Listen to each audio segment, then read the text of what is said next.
مولانا رومی رحمۃ اللہ تعالی علیہ مثنوی شریف میں بھی لکھتے ہیں، علامہ صفوری نزہۃ المجالس میں بھی لکھتے ہیں کہ نبی کریم صلی اللہ علیہ وآلہ وسلم پر قرآن مجید کی آیت نازل ہوئی کہ آپ کی ہر امتی کو جہنم سے گزرنا ہوگا۔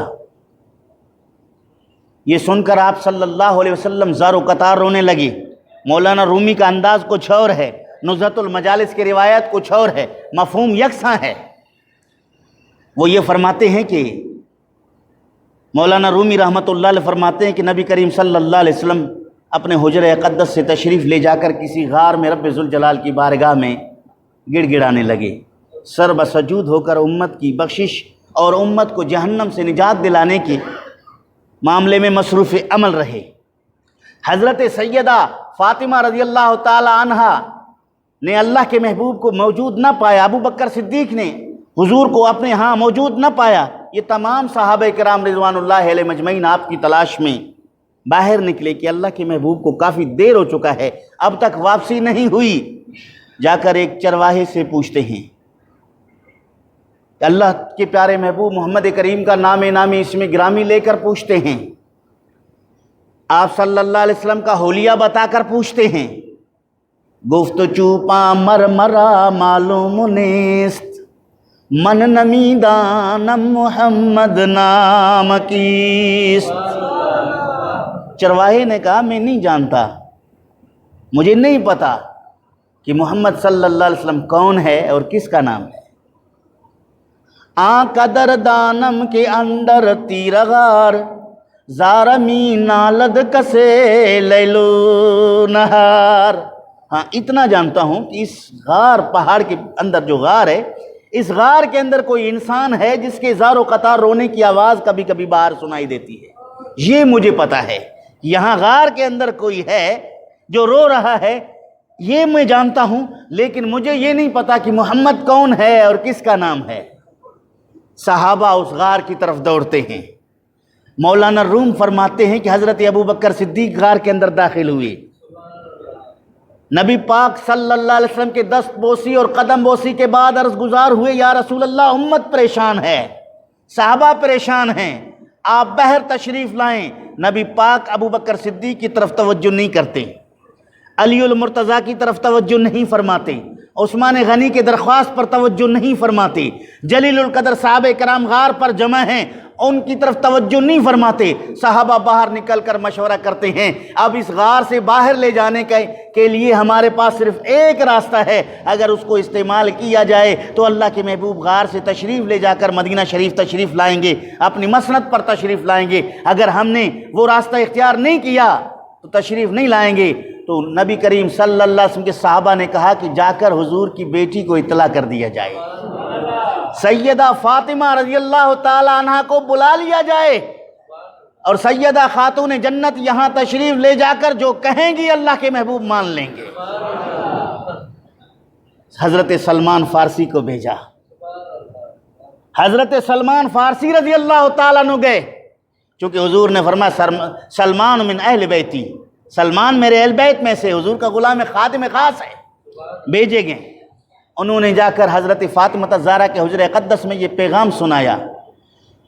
اللہ اللہ اللہ، حضرت سلمان فارسی فرماتے ہیں جو چادر حضرت سیدہ طیبہ طاہرہ رضی اللہ تعالی عنہا نے اوڑھ کر باہر نکلی، اس چادر پر 12 پیوند تھے۔ کتنے؟ 12 پیوند تھے۔ اور میری آنکھوں سے آنسو بہنے لگے کہ یہودیوں کی بیٹیاں، عیسائیوں کی بیٹیاں، کافروں کی بیٹیاں عالی شان لباس زیب تن کیے ہوئے گھومتی ہیں، اور یہ محبوب خدا کی لخت جگر، اور چادر پر 12 پیوند۔ حضرت سیدہ طیبہ طاہرہ رضی اللہ تعالیٰ عنہ تشریف لے آئیں، صحابہ ہٹ گئے، سیدہ اندر تشریف لے جا کر اپنے والد ماجد اللہ کے محبوب حضرت محمد مصطفیٰ صلی اللہ علیہ وسلم کی بارگاہ اقدس میں درخواست کرنے لگی، اللہ کے محبوب سر اٹھائیے، رب ذوالجلال آپ کی امت پر مہربانی فرمائیں گے، آپ زیادہ پریشان نہ ہوں۔ سیدہ طیبہ کی درخواست پر بھی نبی پاک نے سر نہیں اٹھایا۔ حضرت سیدہ طیبہ طاہرہ فاطمہ الزہرا رضی اللہ تعالی عنہا نے رب ذوالجلال کی بارگاہ میں عرض گزار ہونے لگی یا اللہ اگر تیرے محبوب نے سر نہیں اٹھایا میں بھی سجدے میں سر رکھ کر روتی رہوں گی، اور اس وقت تک سر نہیں اٹھاؤں گی جب تک قیامت کا دن قائم نہ ہو جائے۔ یہ مطالبہ ہے، یہ ناز برداری ہے، خدا کی بارگاہ میں ناز برداری ہے۔ رب ذوالجلال نے جبریل کو بھیجا، اے جبریل جاؤ میرے محبوب صلی اللہ علیہ وسلم کو میری طرف سے سلام پیش کرو، اور رب ذوالجلال کا یہ حکم ہے، یہ پیغام ہے، اے محبوب آپ کی ہر اس امت کو بخش دیا جائے گا جو آپ سے اور آپ کے اہل بیت سے محبت کریں گے۔ یہ نزہۃ المجالس کے روایت کے الفاظ ہیں۔